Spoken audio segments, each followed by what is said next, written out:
message is an exploration, and it comes with a disclaimer. You may leave here today without the answers to your spiritual questions. In fact, you may leave with more questions than you came in with.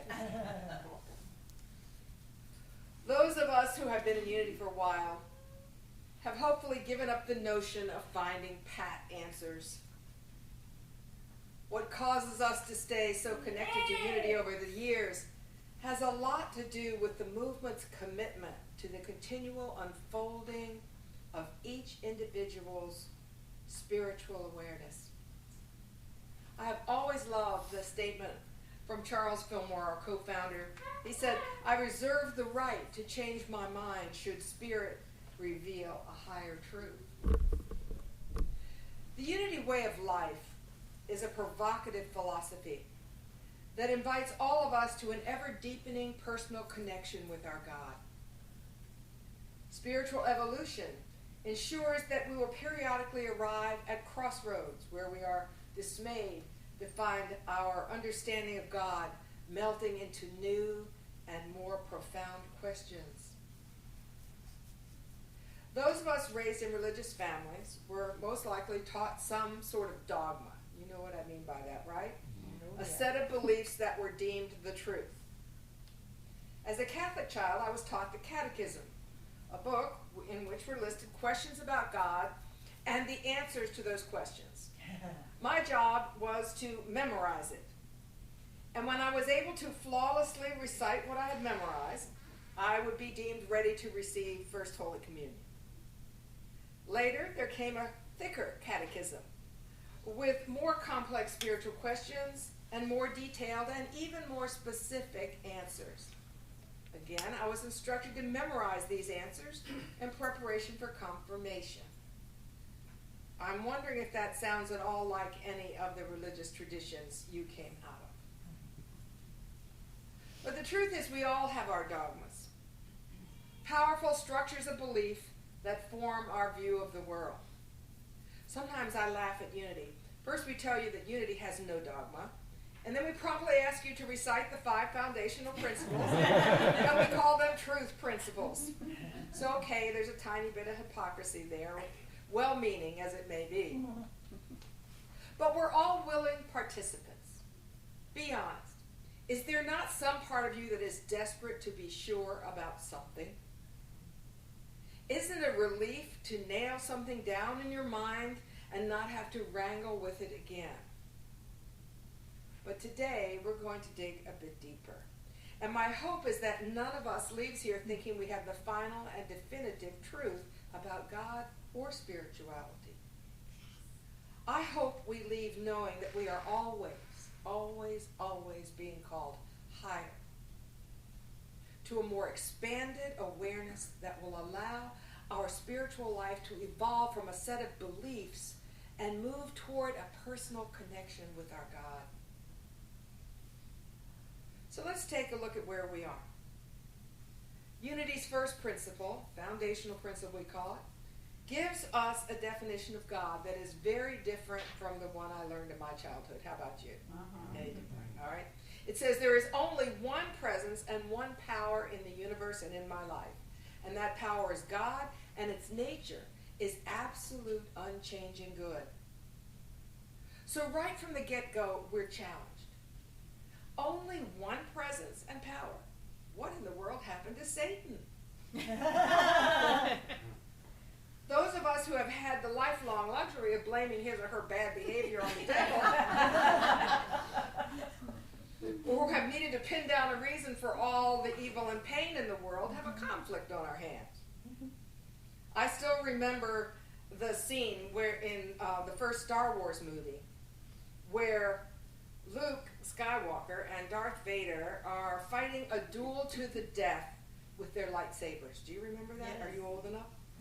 I remember thinking, that is how it is with God and the devil. God is like Luke Skywalker in constant battle with the devil, Darth Vader, for the salvation of our souls. I could viscerally feel that battle of good versus evil and fervently prayed that good would win. But consciousness evolved. And years later, when I went to see the next Star Wars movie, I noticed that something had changed. Near the end of this movie, the young Vader, for it is a generation later, is again on a bridge suspended across a great abyss. Again, he is experiencing a crucial conflict. But though he is facing an adversary, the greatest conflict is going on inside of him. The light and dark within him are vying for dominance. And he says, I am being torn apart. Now we see that he is struggling to find the truth about himself. And the tension is gut-wrenching because we can all identify. Which leads me to consider Unity's second principle, also profoundly different than the dogma taught by traditional religions. Human beings are created from absolute good, and so our essence is also good. We call the inherent goodness within us the Christ. Now we are set upon a path similar to young Vader's. Can I embrace and truly integrate the knowledge that goodness and light and beauty comprise the essence of who I am? Can I really embody my divine potential to be a catalyst for the emergence of goodness and light and beauty in the world? Here, we are invited to begin a tremendously important and valuable life journey. We hear the message of the second principle, and it's uplifting and encouraging and exciting, and gradually we come to know it as the truth. But then we find that belief alone will not change our lives, will not give us the personal power we need to manifest a life of happiness and truly make a difference in the world. Like Vader, we find ourselves face to face with who we are. Can we integrate the idea that our natural state is goodness to such an extent that it overrides self-doubt, shame, self-condemnation, even our lapses in love? Can we do this to such an extent that we're able to meet life's challenges with the power of the Christ within, the power of God moving and acting through us? A lot of us in Unity have outgrown the God versus Satan, good versus evil view of the world, but millions around us have not. According to scholar Paul Smith, author of the fabulous book called Integral Christianity, over 60% of the world's population has not. It continues to serve most people, even though it throws sort of a wet blanket over our own intelligence. Some will call it an even childish worldview. Perhaps, but we can see its appeal. There he is, God, often called Jesus, standing between me and the big, bad, dangerous world, protecting me from bad people and redeeming me from punishment for my wrongdoing. I have this grandson named Michael. He's my youngest. And there's always been something special about him. You see, from a very early age, Michael has had endless questions about God, perhaps because he attended a very Christian preschool. I remember a moment when he was about 10 years old. I asked him who he thought God was. Here's the gist of our conversation. Well, he said, I think God is very big, bigger than the devil, and he's supposed to take care of me, but sometimes he doesn't do a very good job. What do you mean, I asked. Well, he said, I was riding my bike down the street the other day, and a big dog ran out of this yard and bit me hard. My other grandma always tells me that God will take care of me, but he didn't. And now I'm afraid to go out on my bike. Do you think the devil made that dog bite me? No, I said, I don't believe there's such a thing as the devil. Long pause. Well, I guess I shouldn't have ridden down that street, he went on. If I hadn't, the dog wouldn't have bitten me. But could you have known not to go that way? I asked. I don't know, he said very quietly, followed by another long pause. Well, then, he said, I think it must have just been a very bad dog. Really? I asked. Was it the dog's fault? Well, he said, I think the dog was supposed to guard his house, but I wasn't going to do anything to his house. But did the dog know that, I asked? Maybe the dog's mind was not able to understand this. Maybe the dog was afraid, and so he just did the only thing he knew how to do. Another pause. Well then, he said, I think it was the person's fault who lives in the house. He's the one who left the gate open. The dog could not have bitten me if the gate was closed. And I asked, do you think that you would have ever forgotten to close the gate? No, he said with certainty. Have you ever forgotten to do anything you were supposed to do? Well, yeah, he said, take out the trash. Oh, and was that your fault? Well, not really. I just forgot, he said. Okay.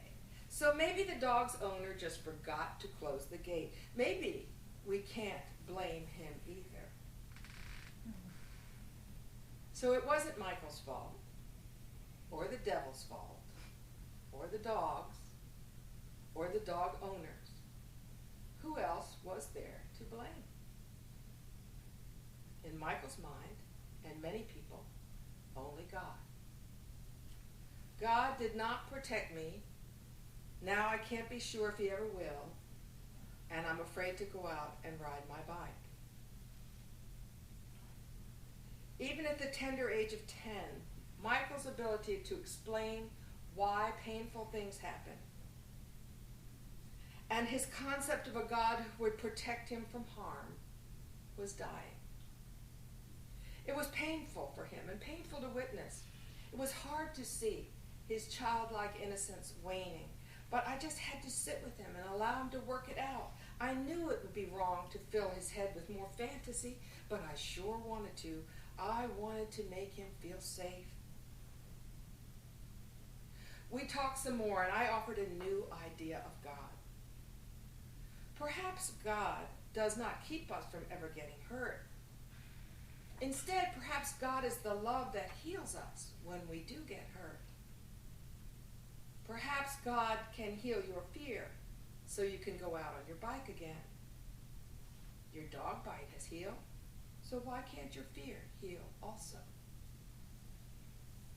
I could see that he was needing to chew on this one, so our conversation drew to a close. And I left him with an affirmation. God is healing my fear, and suggested he use it whenever he got on his bike. God, the superhero and protector, satisfied Michael's need to feel safe. That is, until it didn't. Until a life event caused the whole concept to break down. Now what? No devil to blame, no person to blame, not even himself. No Luke Skywalker God to keep bad things away.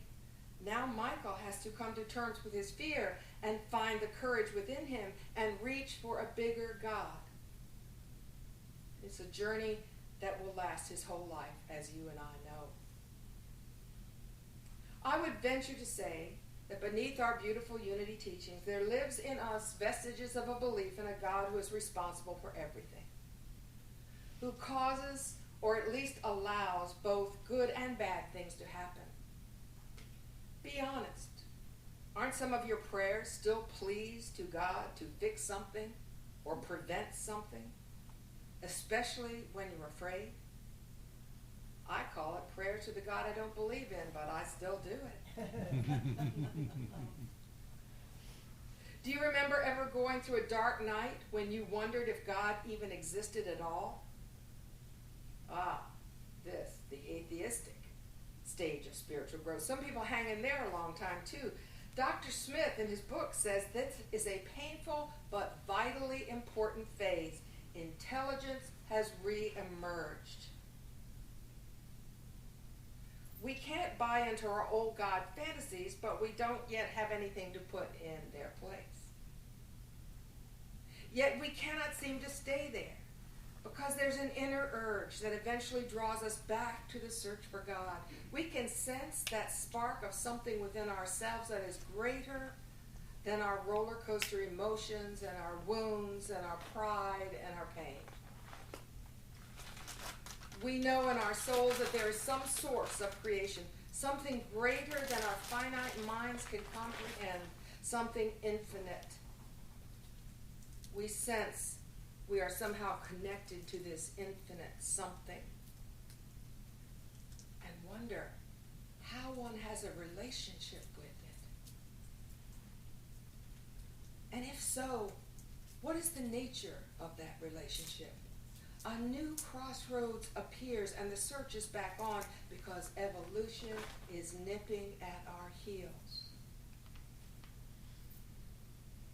The popularity of books like Michael Singer's Untethered Soul and The Surrender Experiment, McEntee and Bucko's New Monasticism, and the one I'm working with, Steve McIntosh's The Presence of the Infinite, are evidence of our longing. A deep spiritual urge has led us Unity people beyond exclusivism that we learned in our childhood years, and has led us to a deep appreciation for the golden keys of truth that we somehow recognize that lie in Christianity and Buddhism and Judaism and Taoism and indigenous religions. My spiritual understanding has also been expanded by spiral dynamics, which is a study of the evolution of consciousness. Through it, I have caught glimpses of integrative spirituality, a visceral sense of the interconnectedness of all life that is far more real than dogmas and belief systems. Why wouldn't our concept of God and spirituality evolve? Every other aspect of human experience has. Relationships, church, politics, art, science, culture, education have all evolved and will continue to do so. Evolution never stops. Holding on to this perspective in the midst of today's unique form of insanity is reassuring. We all have our moments of worry. There are definitely stumbles and setbacks along the way, but at the same time, and I know I've heard you say it too, we sense that something larger than appearances is taking place. And we cling to our faith in the power of good. My mentor, EJ, says that the intensity of the moment is in itself evidence that we're on the brink of a leap in consciousness.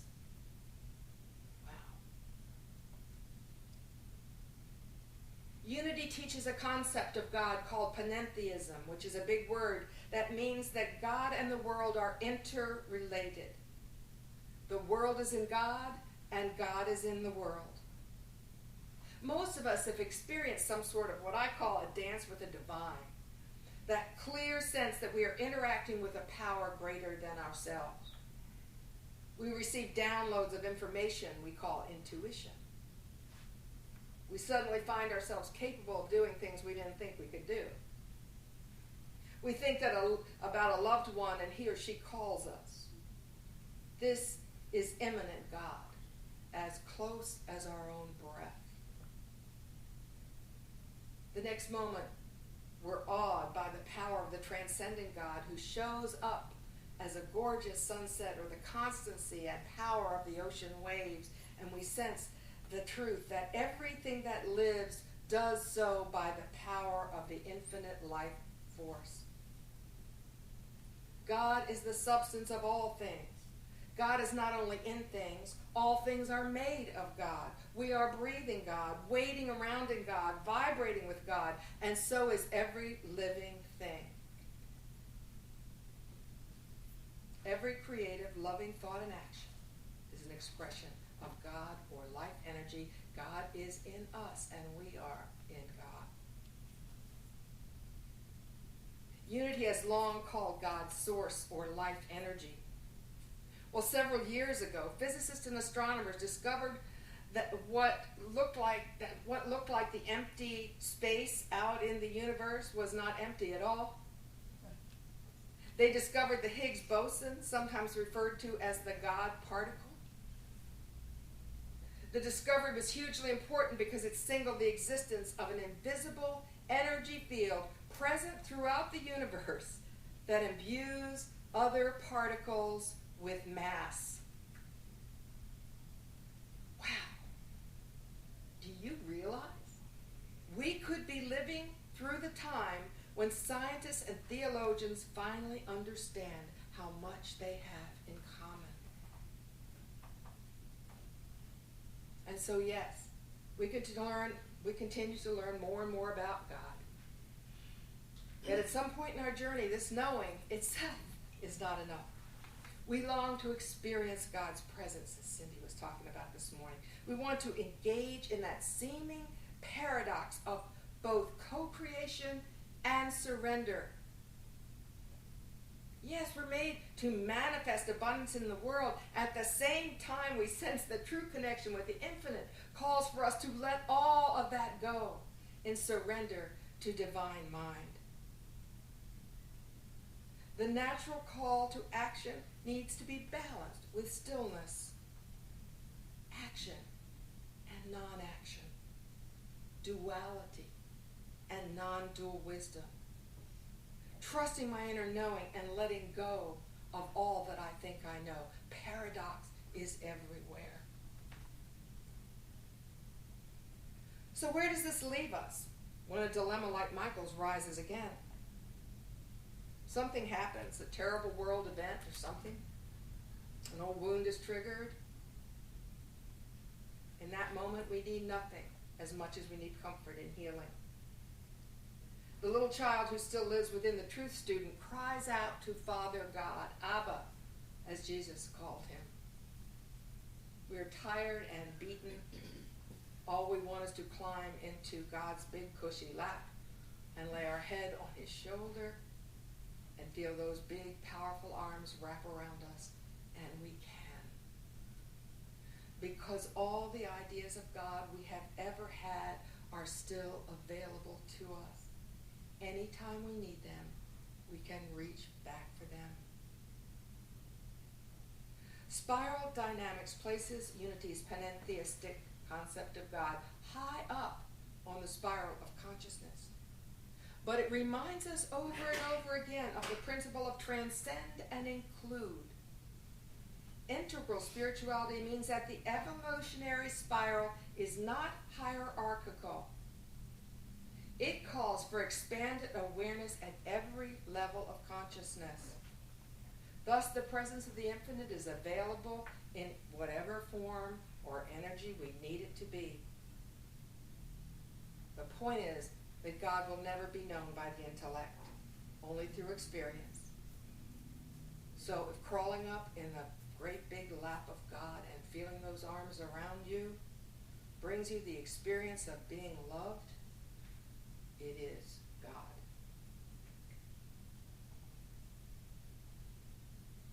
When we find ourselves in darkness and doubt,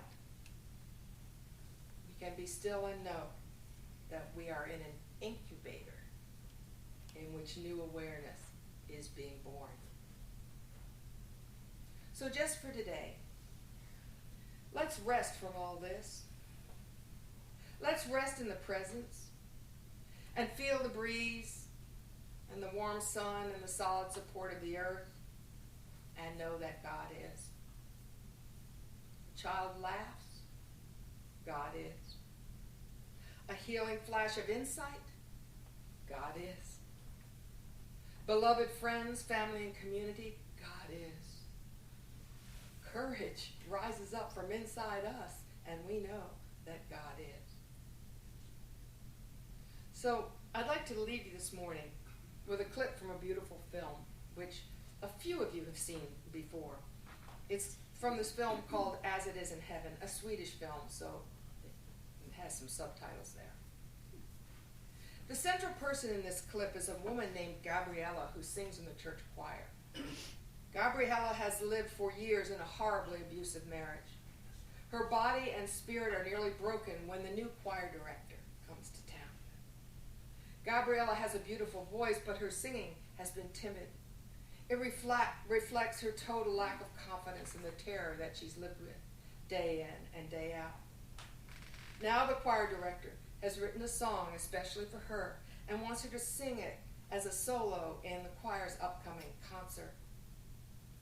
Gabriella cannot even imagine having the courage to sing that song before the audience of her friends and neighbors, all of whom know her story of shame.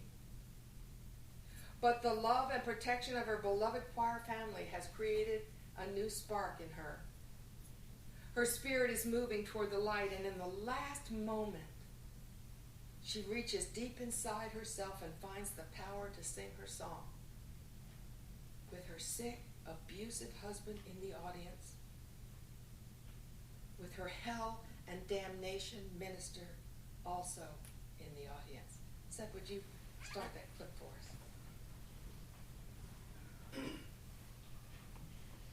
I'm going to have to read the words.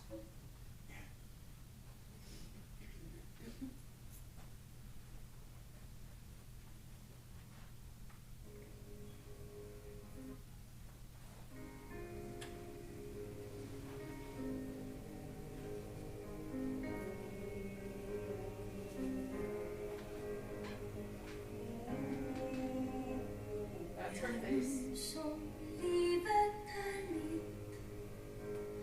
Jag har fått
transformative, victorious moments of courage.